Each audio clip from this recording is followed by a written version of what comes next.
ধন্যবাদ। আজকে 5ই আগস্ট 2025, এক বছর আগে এই দিনেই আমরা ফ্যাসিস্ট মুক্ত হয়েছিলাম। হাজারো ছাত্র জনতার রক্তের বিনিময়ে অর্জিত হয়েছিল বাংলাদেশের এই ফ্যাসিস্ট মুক্ত বাংলাদেশ। বিগত 16 বছরের অবিরাম সংগ্রাম এবং যারা রক্তদান করেছেন বাংলাদেশের মানুষের অধিকার আদায়ের জন্য, তাদের সকলের প্রতি শ্রদ্ধা জ্ঞাপন করি, বিনম্র শ্রদ্ধা জ্ঞাপন। বিগত 2024-এর জুলাই আগস্টের ছাত্র গণ অভ্যুত্থানে যারা শহীদ হয়েছেন, আহত হয়েছেন, দিনে আমাদের বিশাল অর্জন।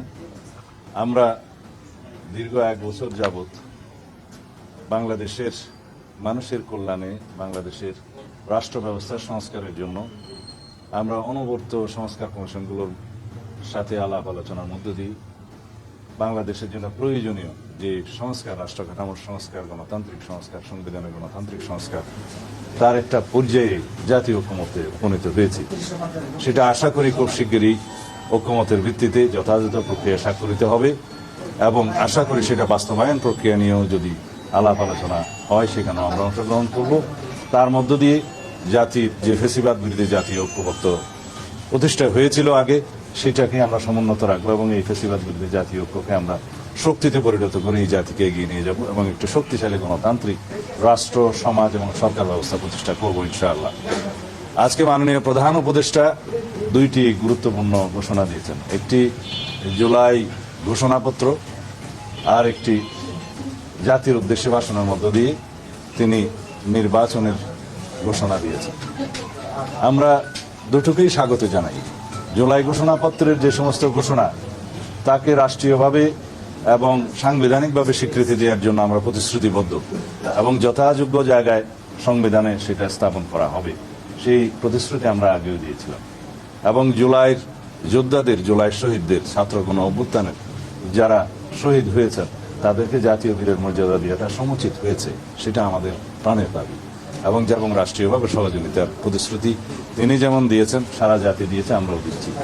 আগামী দিনে আমাদের নির্বাচনে মানুষের ভোটাধিকার প্রয়োগের জন্য যে পরিবেশ সৃষ্টির জন্য মাননীয় প্রধান উপদেষ্টা যে সমস্ত পরামর্শ দিয়েছেন, সেটা অবশ্যই পরিধানযোগ্য। তিনি ঘোষণা দিয়েছেন নির্বাচন কমিশনের কাছে তিনি চিঠি পাঠাবেন আগামী 2026-এর ফেব্রুয়ারির প্রথমার্ধে, রমজান শুরু হওয়ার আগে নির্বাচন অনুষ্ঠানের জন্য নির্বাচন কমিশন যথাযথ ব্যবস্থা নেবেন।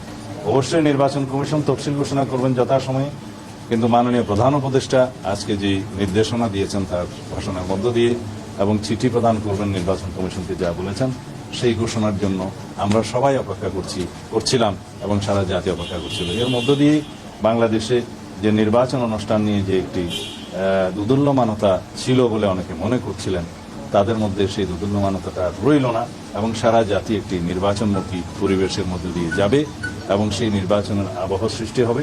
আগামী দিনের নির্বাচন ইনশাআল্লাহ সুষ্ঠু, নিরপেক্ষ, অবাধ এবং বিশ্বের মধ্যে সবচেয়ে প্রশংসিত একটি নির্বাচন অনুষ্ঠান হবে বলে আমরা আশা করি এবং সেই লক্ষ্যে সমগ্র জাতিকে এবং সমস্ত জনগণকে প্রস্তুতি নেওয়ার জন্য আমরা আমাদের পক্ষ থেকে আহ্বান জানাচ্ছি। ধন্যবাদ।